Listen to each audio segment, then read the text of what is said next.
Hi, I just want to introduce our next speaker. It's Mr. Sateesh, who lives in Australia. So Sateesh comes with 24 plus years of working in Australian and Asia Pacific markets. So he started his career from an IT help desk assistant to being a global account director for a global billion-dollar Fortune 500 company.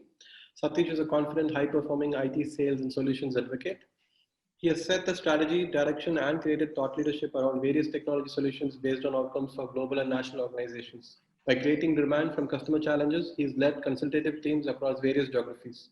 His expertise stems from development of regional sales plan and marketing campaigns through end-to-end solutions, bringing disparate business processes together by enabling innovative technologies across all verticals.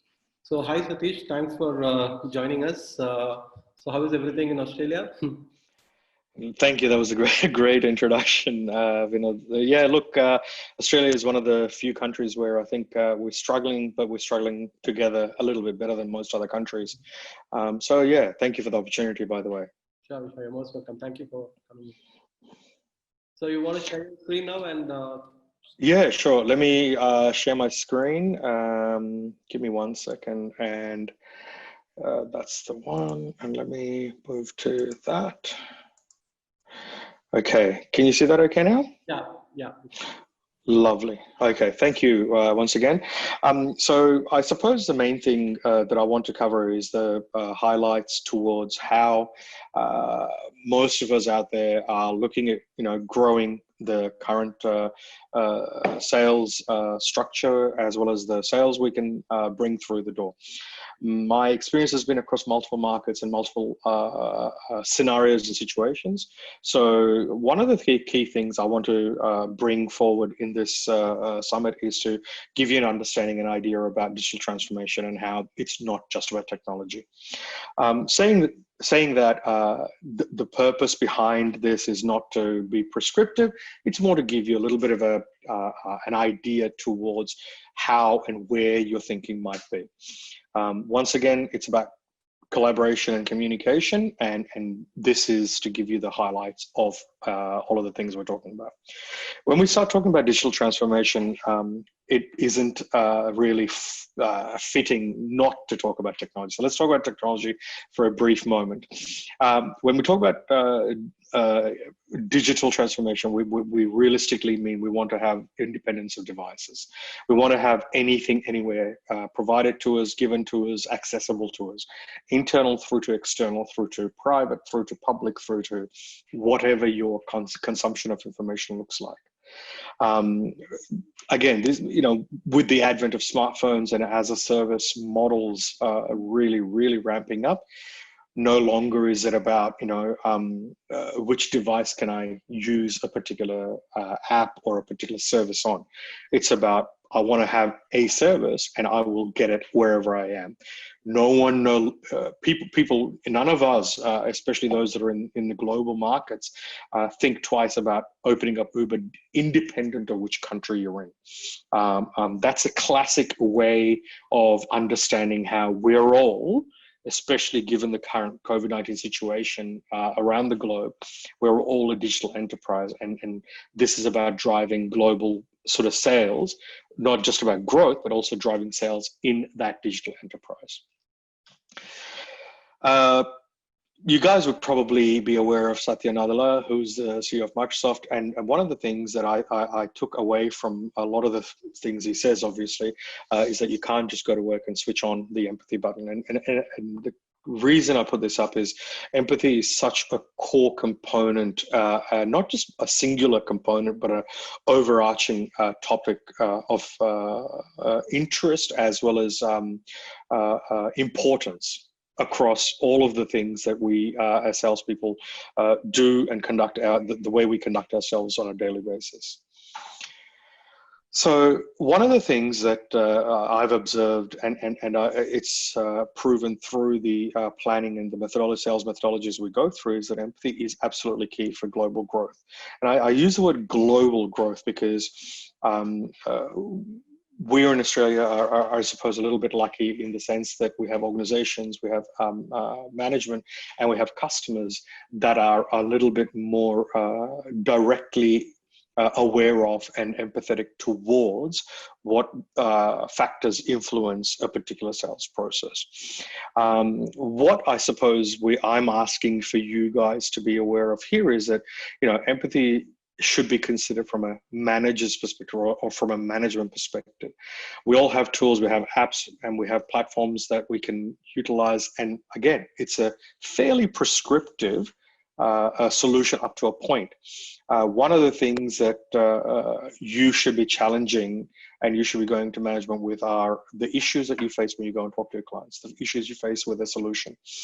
What are the needs and problems, and what are the challenges and ideas? These are the critical elements that get you to start thinking about how empathy will drive further growth within your sales and business plans. The next sort of step from that becomes where you consider the customer as being the everything. We've all heard the customer is everything, customer service is everything, servant attitude, mentality, servitude, all of that kind of thing. Whilst customer, and I'm an absolute advocate for customer-centric thinking and customer centricity in everything I do. That's where the opportunities come from a customer perspective. They're the ones giving us these things, saying, hey, can you guys do this? And the opportunities arise from our customers saying to us, I want you to give me this. And then we capture those opportunities, put them through the methodology we have, and speak to our internal teams and get an optimized workflow, create our BPRs, we create all these processes, and come back to the customer and say, what do you think? What do you think? While we're doing all of that, don't forget the previous point I made earlier with regards to how management needs to be kept abroad and kept abreast of the issues and the problems that they're facing when you're looking at the opportunities presented by your customer. So once again, it's more about, don't forget to focus on management when it comes to your customer-centric solutions you're talking and thinking about. The next sort of component that I've seen is especially with the global organizations, and in this scenario, I'll present the Asia Pac market as a primary example, where the smartest person in the room tends to get a lot more airtime. And we've all been across teams that have done this, where whoever's deemed the smartest person gets the most airtime. One of the things that, and you've been across a lot of human-centered design and design thinking, what it does is it tries to build confidence, and it not just tries, it actually builds creative confidence. That's the key thing, creative confidence for everyone to be able to contribute and have their ideas and their creativity openly admitted and understood. So if there's ever any kind of a scenario where you're looking at the overall customer-centric solution, make sure that you're hearing the smaller and the quieter voices within your teams, because you'll be surprised at how many brilliant ideas come from not just the smartest person in the room. So, steer away from that. And remember, this is all about you innovating to become better at your growth sales targets, whatever it may be. And that innovation of how you think about things is a continual process.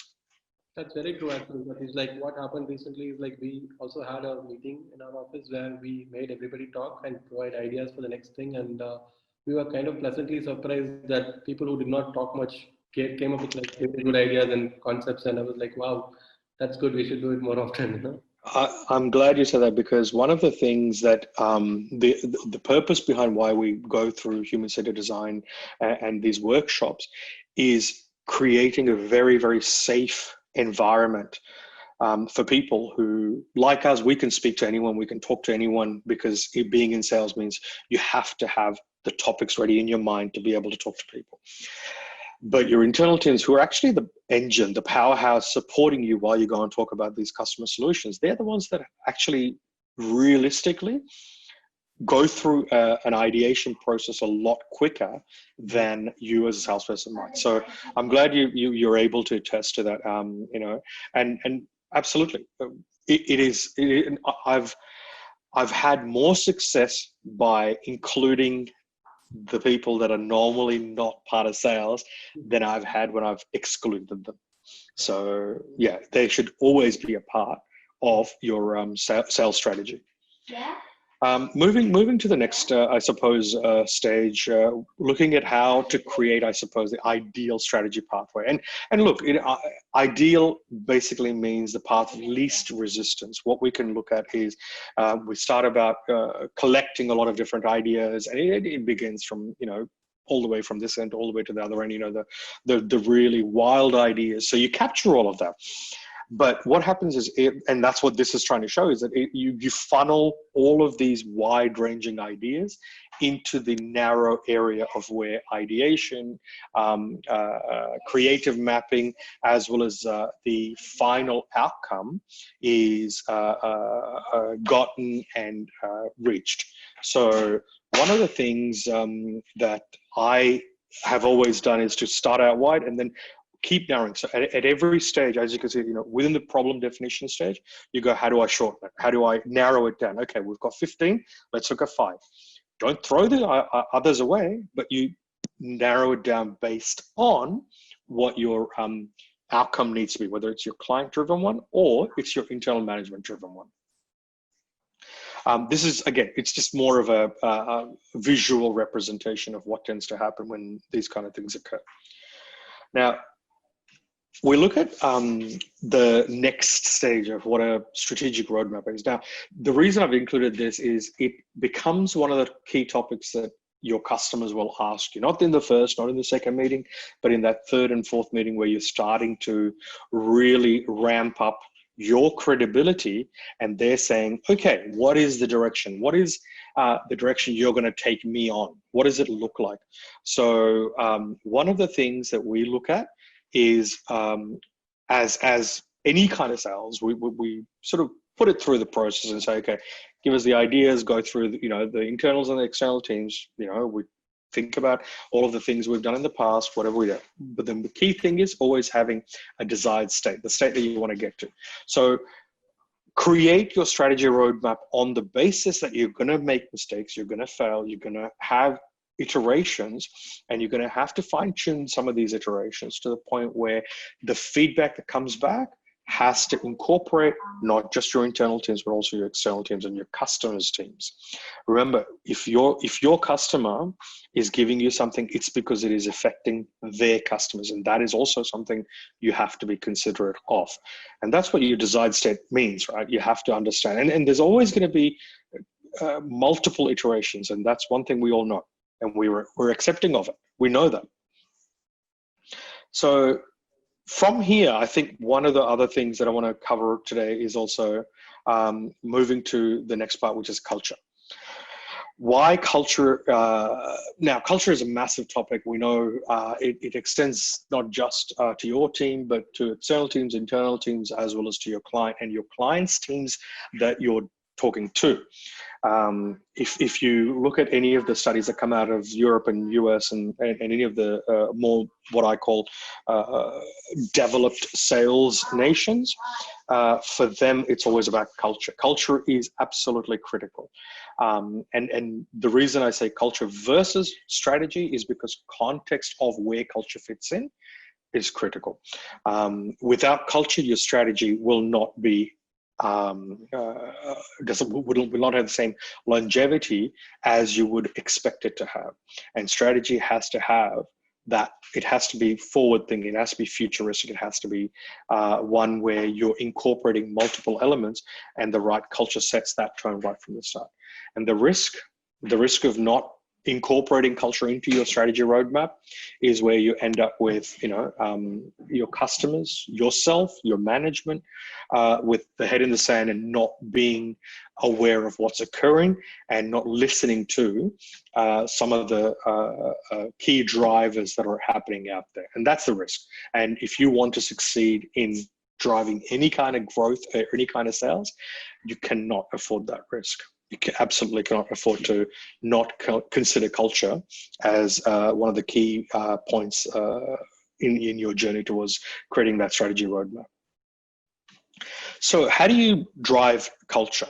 Well, there's obviously quite a lot of initiatives you can put in place. But to put it simplistically, I suppose, you have to drive it deliberately. And hence the steering wheel analogy here is culture is driven by you. As an individual, it comes from you. You wake up in the morning and you make up that very strong point in your mind that today you are going to do the best you can. We've all had days where it's pretty average. You don't want to operate on all cylinders, and that's fine. That's no issue at all. Having that understanding to say, today is not a good day for me to be creative, is actually part of the key culture that we want to create.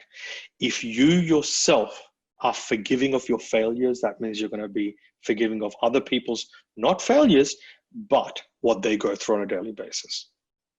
And that is super critical, because when you start to be a bit more understanding about the process of internal teams, that they may have other environmental factors, family factors, personal factors, commercial, financial, all these things that can affect them, you will then have a better understanding of how you can drive that culture. So whilst it's a very, very huge sort of area, all it means is do not analyze everything. You can't analyze a production team by saying how much code they've written. You can't analyze automation team by saying how many errors they managed to capture. Because if you look way too narrowly into the analyses, you're going to end up with a paralysis. And that's the reason for saying paralysis by analysis, is so that you understand it is about adjusting things from an external customer to an internal customer, internal teams, customer internal teams. And part of all of this has to be with the direction of what are the customer's objectives? What are my goals? How do I get my customer satisfaction to the level that allows me to keep on selling, keep on doing business with that customer?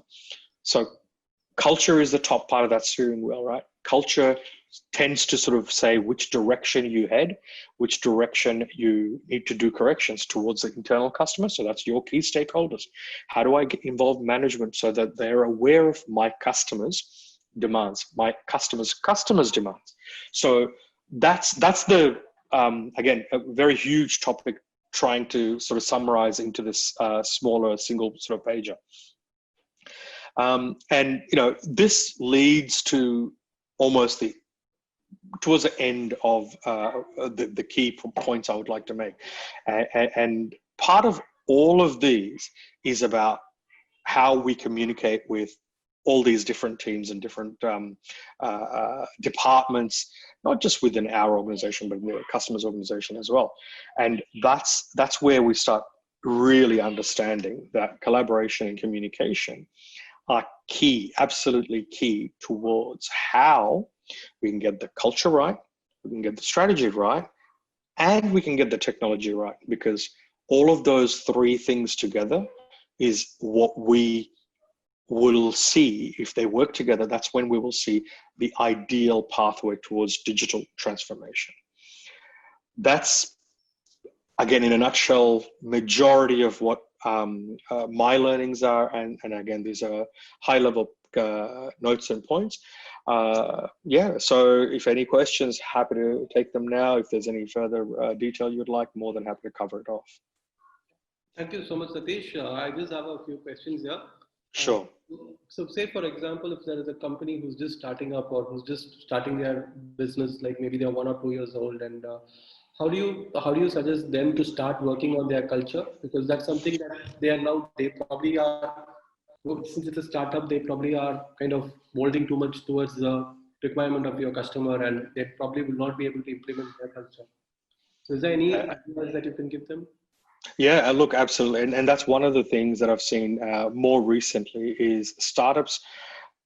The sad juxtaposition is that startups attract creative talent because of their culture.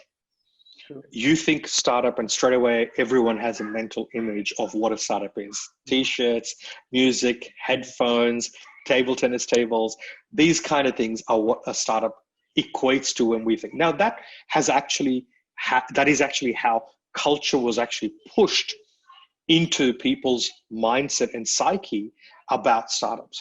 So to maintain that, I can tell you, is extremely hard, because every startup has massive issues when it comes to funding. So being able to, so there's always going to be the ones that are the really, really successful startups where they have massive amounts of capital outlay, and then they can continue from there. And then there are those that I'm more used to, which they have brilliant ideas that need continual attention. And don't forget why we're all here: global growth, because it's not about, just a single sort of market. Everyone has to have that desired state of where they want to achieve, and that's global growth. Until that point in time, culture has to be one that is driven from the senior management. And unfortunately, or fortunately, depending on where you are and who you are, if you're the CEO, if you're the founder, you have to drive that. And it has to come, as I said to you, by waking up in the morning and saying, today I'm going to make a difference. And that's how culture is born.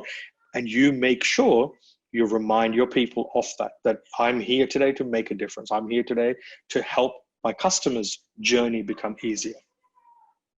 That's great. Yeah. No worries. So yeah, and so I mean, I perfectly understand like what you're saying in terms of culture and strategy and technology to actually achieve digital transformation, because I think many people are of the opinion that once they implement certain level of technology, they've achieved digital transformation. But yeah, as you said rightly, it's very important for people to implement culture as well as the right strategy to achieve that thing that they're really looking forward to. Yeah, and even with the larger organizations, right, then they haven't been missed here. When you start looking at organizations that have revenues in excess of $1 billion, they still run very lean. And when you understand the cost of running a platform, especially with huge amounts of transactions, let me tell you, the platform costs are not cheap, which means that you're continuously needing to adapt, or unfortunately, within 2 to 3 months, your revenues dry up. So that is what this is about. This is preparing you to be aware and thoughtful of all of these key things that will then allow you to drive that sales strategy. Because if you think about it in your personal relationships and your personal interactions with not any business associates, but relations or even friends and family, right? The more they are able to understand what you're saying and what you're about to say, or what is going through your mind, the easier that conversation is. So that's what this is. It's helping, and that's what this summit will hopefully do for you, is to make that conversation a lot easier, because you have considered all of the things that they may have not thought of. You are their champion, and you are constantly saying, I'm here for you. And that's basically where communication comes in. Perfect. Yeah. So thank you so much, Sateesh, for your time and taking this time for our audience. No problems. Basically, yeah. So yep. So thanks, guys, for listening to Mr. Sateesh, and I think I will be sharing this presentation slide with you, so you can anytime take a look at it as well. And we'll also be sharing Sateesh's contact ID. So anything you need in terms of advices, you can contact them, right? They can contact you, right? No problems at all. Happy to always help. And again, as I said, for me, it's about wanting to see how technology can make everyone's lives better. And if you're in technology, that is one of the things that gets me sort of really excited. I wake up and go, okay, I'm not a geek or a nerd. It's just more that technology will be able to help me make a better outcome towards my customers. Perfect. Yeah. So thank you, Sateesh, for your time. No worries, Vinodh. Thank you very much for yours, and hopefully, all of you guys got something out of this. Sure. I'm sure they have. Yeah. Thank you. Thank you.